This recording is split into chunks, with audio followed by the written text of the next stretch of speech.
Hello and welcome to the channel. My name is Annalisa and today I'm doing a art supplies haul because I just recently came into a ton of hand-me-down craft supplies, both of the painting drawing variety and also of the beading variety.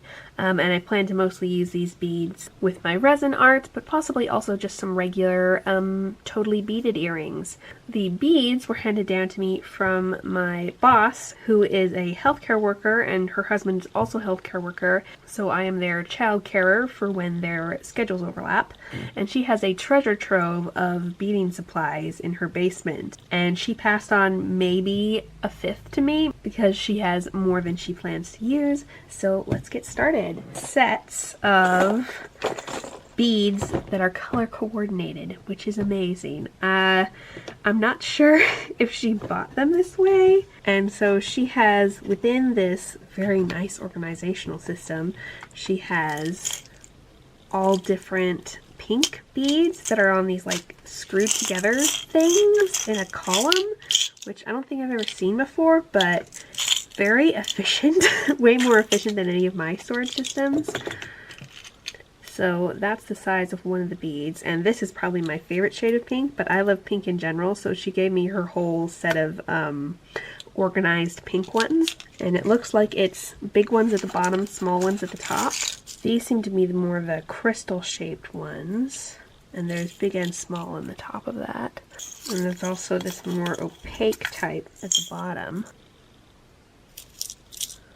I think my favorites might be these ones that are more stone-ish, like these drop ones. Would make like really good drips at like the end of something. And I also really love slightly orangish, peachish shades of pinks. Then we've got darker pinks in here that are round and crystal shaped, and more purpley pinkish over here.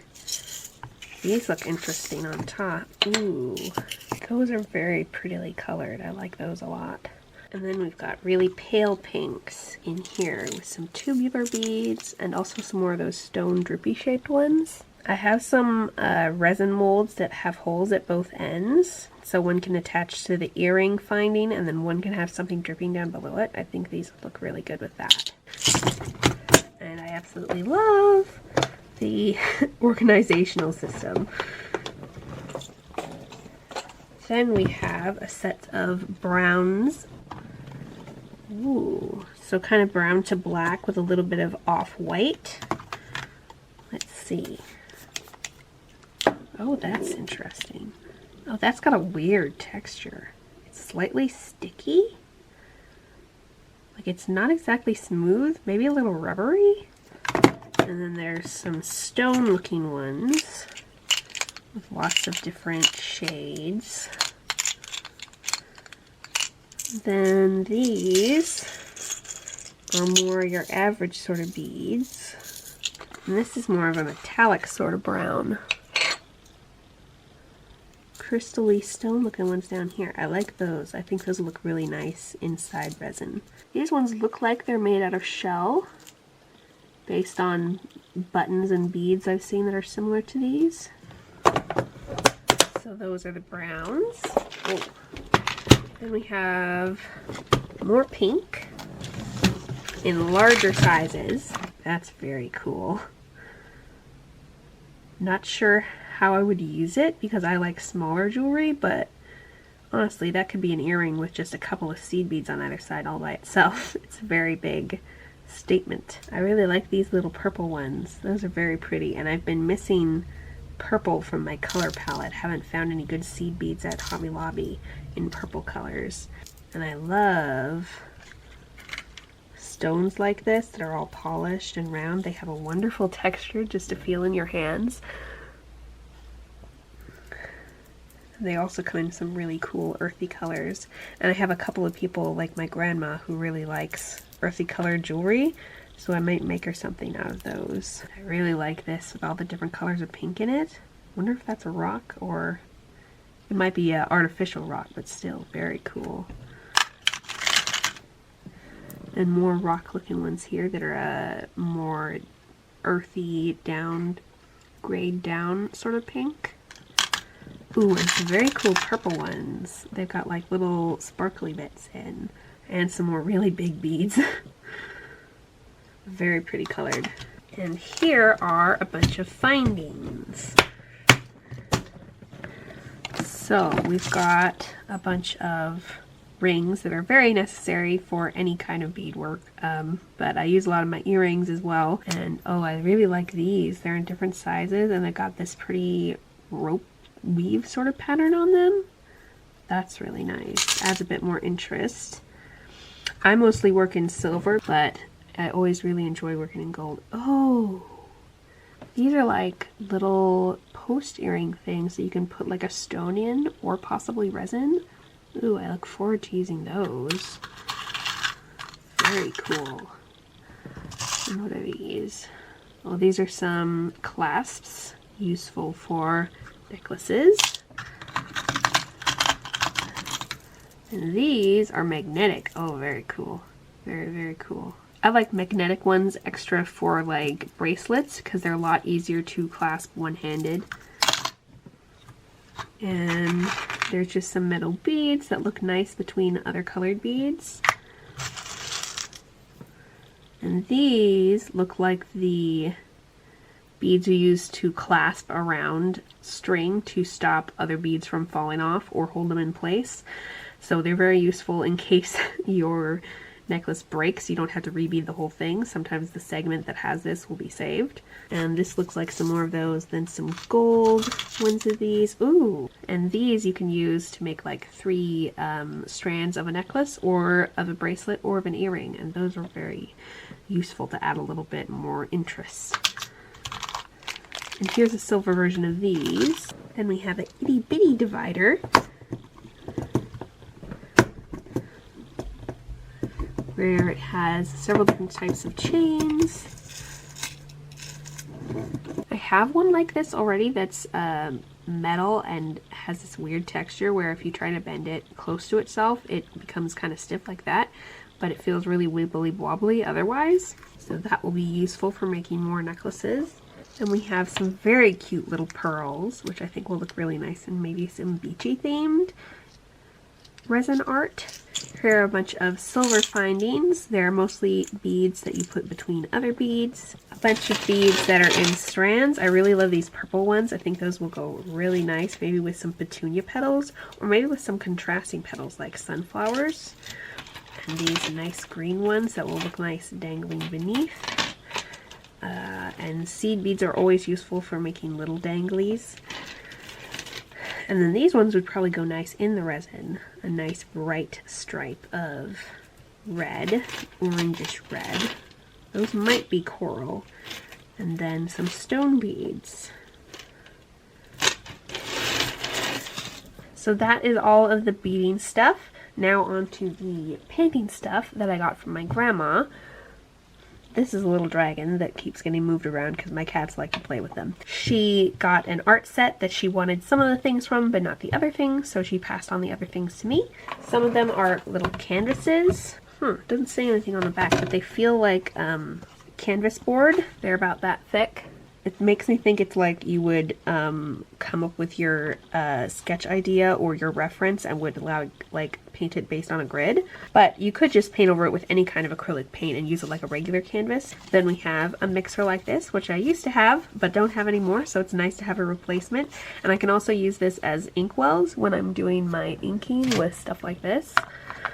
So that should be pretty useful. Then we have a watercolor pad, which is much appreciated. I could always use a bit more watercolor paper, and I use the lower quality watercolor paper for smaller projects like making earrings and anything where I want some stiff paper or a little bit of watercolors, and then I'm going to draw on top of that with like pens or something, because I like my higher quality watercolor paper for when I'm going to do a lot of heavy water on water technique, or I think I'm going to have to lift colors off and put down other ones if I mess up.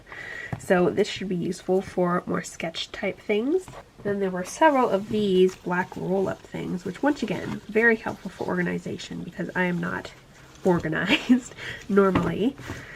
And it's a flippy thing with, ooh, several varieties of palette knife, which I don't personally use, but I might like to use them in the future because I do really like to experiment with arty stuff. And I did learn how to do palette art, and it is very fun. It's just kind of expensive because you use a ton of paint on a single painting. And then there are a few pointy brushes and some flat brushes, and I like that they have different colors because sometimes you want a white one so you can really see what color it is, and sometimes you want a dark one because the white ones stain really quickly. But I appreciate the fine tipped ones especially because I am always unsharpening the tips of my paintbrushes. They never it's always hard to roll them correctly so they get that point back. Plus I just lose things, so it's always nice to have more pointy brushes. Then we have a zippy case for colored pencils, which are Artist Loft Necessities brand. And they've got their little colors written on. They seem to be very generic colors, you know, blue, orange, purple, not, you know. There's one that's apple green. I have no idea what kind of quality color they'll get. Oh, I was going to do swatches for this. Let's get out some paper and do a swatch. Here's the original of my coloring page thing that I have already scanned into my computer so I can make coloring pages from it, but this would be fun to color in. And there's also some regular pencils in here that are 4Bs, 6Bs. Okay, so there's a variety of different hardnesses among these. And these say they're soft, medium, and hard. What the difference is between these and those, I don't know. But there's just a normal eraser. I really like kneaded erasers. I didn't discover them until I started watching artists on YouTube, but they're very fun and they work pretty well. But also my cats like to steal them and get them all dirty and wreck them. So I have less than I used to, but I do have one here, so I'll probably just use that if I decide to erase any of this. Oh, and there's also a little sharpener in there. That's very handy because I'm also always losing sharpeners. But let's see how much pigment we get off of this. And these are asters, and they are purple. I should try doing this a little less hard. This is light touch, which is pretty good for light touch, and is actually closer to the color of an aster. But this is pushing hard, which I think that's pretty good color. Yes, I have to color in this whole aster now that I've started on one. So yeah, that color doesn't look bad. It doesn't exactly match the color of the pencil. I'd say that the pencil is more of a bluish purple, whereas this is more reddish. So there was background noise for a moment, so I took the opportunity to sharpen these things, and this is what my hands look like afterwards. Let's see if it comes off. Kind of. I'm sure it will wash off with soap, but if it doesn't come off when I brush it with a handkerchief, it probably won't come off on my paper. Yep. Okay, so red I can try out on my paintbrush flowers because those are red. Softly it looks like that. Pushing harder it looks like this. And now that matches the color of the pencil graphite. I don't know what colored pencils are made of. It feels like it's different from graphite. But also the painted color. So that's good. Let's see what the pink is, because that's my favorite color and it's the most important. And none of these flowers are technically this shade of pink, but there are paintbrush that come in a darker shade of pink. So let's just try it on one of those. Lightly, it looks like that. And I like that. That looks pretty. Even though it's not as bright. And hard, it looks like this, which is also pretty, but significantly different. So I like that you can get different, significantly different looks depending on how hard you push with it. I'll use the blue on the Lupin, which come in a purpley sort of blue. Lightly, it looks like this, which is quite a nice shade. And I feel like stays true to just being a lighter version of this blue. And if I push hard, oh, if I push hard it breaks. But if I push slightly less hard, you get that color, which I think matches very well. It's just a little bit lighter. That looks fairly true to itself. You can't get a very dark color with it, but you wouldn't expect that from this shade of paint. Now, these ones that I sharpened, that gets a fairly dark black and soft, which I haven't sharpened all that much because it started making my fingers black. So let's see if I can smear this around. A little bit.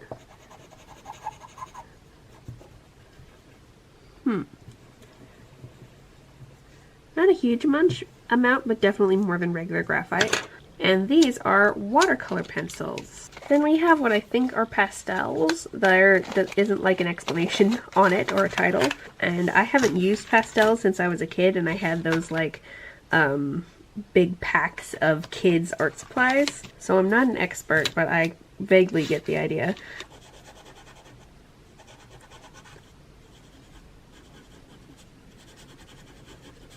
Well, much like I remember with pastels, it's very hard to be accurate, but you usually aren't trying to be accurate when you're using pastels. But it does blur like I think it's supposed to, and it's got a nice vibrant color. There, I like how that looks. Very messy. Very, very messy. But then we have a watercoloring set, which I will do swatches of for you in a moment. And I could always use more watercolors, especially pinks, because it's hard to get a nice vibrant pink from mixing red and white. And then 2 thingies full of paints. One is watercolor that you squish out, which I've never had before, but I've seen people use a lot and it looks really cool. And then the same colors but in acrylic. And I do some acrylic painting, mostly on furniture and walls. And I have some more furniture that I'm making right now, so I probably will end up using these. So I will join you in a little bit for the watercolor pencils and paints swatching section. So I'm going to start by testing out the watercolor pencils and these watercolors on the paper that was in the kit pack thing, but if they don't work well on this, I'll try it on one of my scraps of my fancy paper, and then I'm going to try these, I think, just on the fancy paper, so that I will probably do them justice. Now, I haven't used watercolor pencils much at all before, but I've seen them used quite a bit, so I think I get the idea. That looks quite nice and pigmented just as a pencil, and I'll put some white next to this red to see if it does anything when I mix those. I like that. It's very soft, which is, you know, how you expect pink watercolors to be. But if I just brush over it a couple of times, it doesn't totally get rid of that line, which might be a good thing depending on how you're using it. So I guess if you want to get darker colors, you maybe go over it twice, because I went pretty hard and fairly concentrated. Let me see what happens if I don't try to spread this and just keep it in one place. It still gets quite a bit lighter even when I don't spread it out. And let's mix this. I can't really tell much of a difference between adding the white and just spreading it further.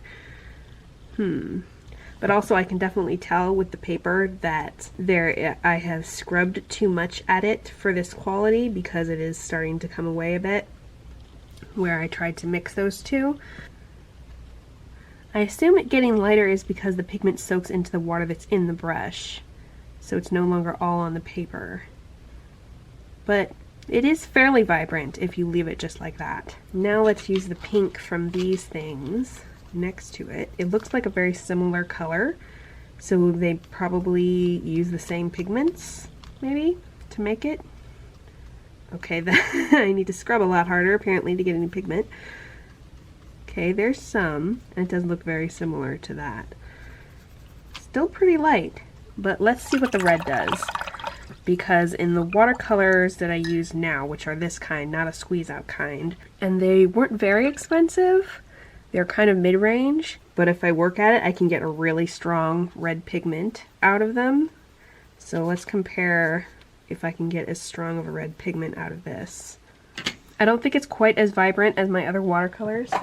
It's a bit of an orangish tone, so I'll use my most orangish red from this other palette. Okay, so I definitely have a truer red here, and I think more pigmented as well. It's quite a bit darker and brighter, and also a lot less orangey. There isn't a non-orangey red among these. I'll try the blue out as well because that's one that's likely to have a stronger pigment. That's pretty strong. That's pretty good. I like that. Let's see if I can pick up. Definitely a little bit. That's more purpley. So some pigments are definitely better than others. As far as staying true to the colors that they look like, I think they did quite well. That looks like that. That looks like that. So that's pretty good. I'm just going to use a tiny bit because just testing. And that was a bit more liquidy than I expected it to be. But I want to start out with blue and some red, because those are my good tester colors. That is a really ugly red.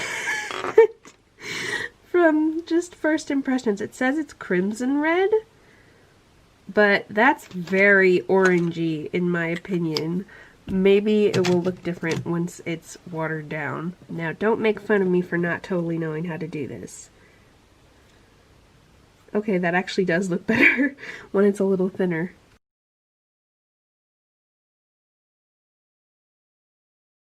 That actually is a much less horrible red when it's thinner. Much less, orangey.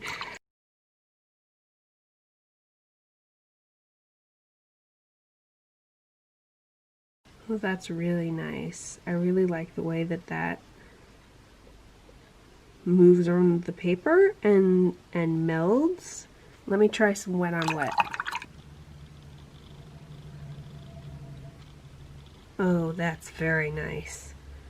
That's what you like to see.